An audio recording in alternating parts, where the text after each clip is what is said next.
ಎಲ್ರಿಗೂ ನಮಸ್ಕಾರ. ಇವತ್ತು ಸಿನಿಮಾ ಹಾಗೂ ಟಿವಿ ಮಾಧ್ಯಮಕ್ಕೆ ಒಂದು ಕತ್ತಲು ಕವಿದಿದೆ. 33 ವರ್ಷದ ರಾಕೇಶ್ ಪೂಜಾರಿ ಇವತ್ತು ನಿಧನವಾಗಿದ್ದಾರೆ. ಉಡುಪಿ ಮೂಲದ ಜನಪ್ರಿಯ ಕಲಾವಿದ, ಕಿರುತೆರೆ, ಸಿನಿಮಾ ಹಾಗೂ ಸುಮಾರು ಸ್ಟೇಜ್ ಪ್ರೋಗ್ರಾಮ್ಗಳನ್ನು ನಡೆಸಿಕೊಟ್ಟಿದ್ದಂಥ ರಾಕೇಶ್ ಪೂಜಾರಿ ಅವರು ಇಂದು ನಮ್ಮನ್ನೆಲ್ಲ ಅಗಲಿದ್ದಾರೆ. ಉಡುಪಿ ಕಾರ್ಕಳ ಬಳಿ ನಿಟ್ಟೆ ಗ್ರಾಮದಲ್ಲಿ ಸ್ನೇಹಿತನ ಮೆಹಂದಿ ಕಾರ್ಯಕ್ರಮದಲ್ಲಿ ಭಾಗಿಯಾಗಿದ್ರು ಅಂತ ಮೂಲಗಳ ಪ್ರಕಾರ ತಿಳಿಸಿದ್ದಾರೆ.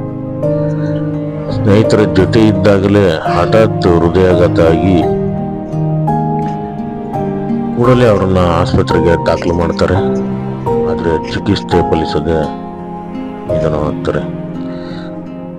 ಮೆಹಂದಿ ಕಾರ್ಯಕ್ರಮದಲ್ಲಿ ಇವರು ಭಾಗಿಯಾಗಿದ್ದಾಗ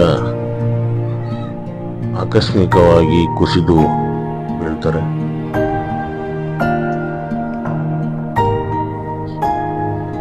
ಜನಪ್ರಿಯ ಕಾರ್ಯಕ್ರಮ ಕಾಮಿಡಿ ಕಿಲಾಡಿ ಸೀಸನ್ 3ರ ವಿಜೇತರಾಗಿದ್ದರು. ತನ್ನ ವಿಭಿನ್ನ ಅಭಿನಯದಿಂದ ಕರುನಾಡಿಗೆ ಮನೆ ಮಾತಾಗಿದ್ರು. ಕಾಮಿಡಿ ಕಿಲಾಡಿ ಶೋನಲ್ಲಿ ಅಪಾರ ಜನಪ್ರಿಯತೆ ಸಿಕ್ಕಿತ್ತು. ಪ್ರತಿ ಮನೆಗೂ ರಾಕೇಶ್ ಯಾರು ಅಂತ ಗೊತ್ತಿತ್ತು.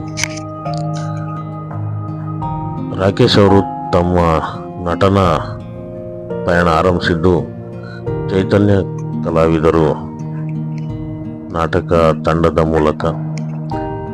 2014ರಲ್ಲಿ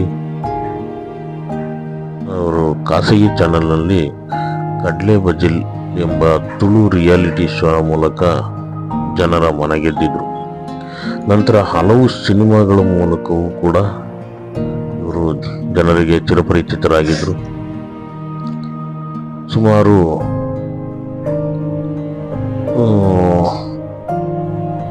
ಜಿ ಕನ್ನಡದಲ್ಲಿ 2018ರಲ್ಲಿ ಕಾಮಿಡಿ ಸೀಸನ್ 2ಗೆ ಸೆಲೆಕ್ಟ್ ಆಗ್ತಾರೆ. ಆನಂತರ ರನ್ನರ್ ಅಪ್ ತಂಡದ ಸದಸ್ಯರಾಗಿದ್ದರು. 2020ರಲ್ಲಿ ಕಾಮಿಡಿ ಕಿಲಾಡಿ ಸೀಸನ್ 3ರ ವಿಜೇತರಾಗಿ ಇವರು ಎದ್ದು ಪ್ರತಿ ಮನೆಗಳನ್ನ ಸೇರಿದ್ರು. ರಾಕೇಶ್ ಅವರು ಕನ್ನಡ ಮತ್ತು ತುಳುವಿನಲ್ಲಿ ಸಾಕಷ್ಟು ಸಿನಿಮಾಗಳಲ್ಲಿ ನಟಿಸಿದರು. ಕನ್ನಡದಲ್ಲಿ ಪೈಲ್ವಾನ್, ಇದು ಎಂಥ ಲೋಕವೇ ಚಿತ್ರಗಳಲ್ಲಿ ನಟಿಸಿದರು. ತುಳು ಭಾಷೆಯಲ್ಲಿ ಪೆಟ್ ಕಮ್ಮಿ, ಅಮ್ಮೇರ್ ಪೊಲೀಸ್, ಉಮಿಲ್ ಈ ಥರ ಹಲವು ಸಿನಿಮಾಗಳಿಗೆ ಬಣ್ಣ ಹಚ್ಚಿದ್ರು. ಇವರು ಕರಾವಳಿಯ ರಿಯಾಲಿಟಿ ಶೋಗಳಲ್ಲೂ ಕೂಡ ತುಂಬ ನಟಿಸಿದ್ದಾರೆ. ರಾಕೇಶ್ ಅವರು ಕಿರುತೆರೆಯಲ್ಲಿ ಜನಪ್ರಿಯತೆಯನ್ನು ಪಡೆದುಕೊಂಡಿದ್ರು. ಹಿಟ್ಲರ್ ಕಲ್ಯಾಣ ಎನ್ನುವ ಧಾರಾವಾಹಿಯಲ್ಲೂ ಕೂಡ ಇವರು ತುಂಬಾ ನಟಿಸಿದ್ರು. ಇವರು ನಿಧನ ಸುದ್ದಿ ಕೇಳಿ ಇಡೀ ಕಿರುತೆರೆ ಲೋಕ ಆಘಾತಕ್ಕೊಳಗಾಗಿದೆ. ಹಾಗೆ ರಕ್ಷಿತಾ ಪ್ರೇಮ ಅವರು ಕೂಡ ಇವರ ನಿಧನಕ್ಕೆ ಸಂತಾಪ ಸೂಚಿಸಿದರು. ಇತ್ತೀಚೆಗೆ ರಿಷಬ್ ಶೆಟ್ಟಿ ಅವರ ಕಾಂತಾರ ಚಾಪ್ಟರ್ 1ನಲ್ಲಿ ಶೂಟಿಂಗ್ನಲ್ಲಿ ಭಾಗಿಯಾಗಿದ್ದರು. ತುಂಬ ಜನ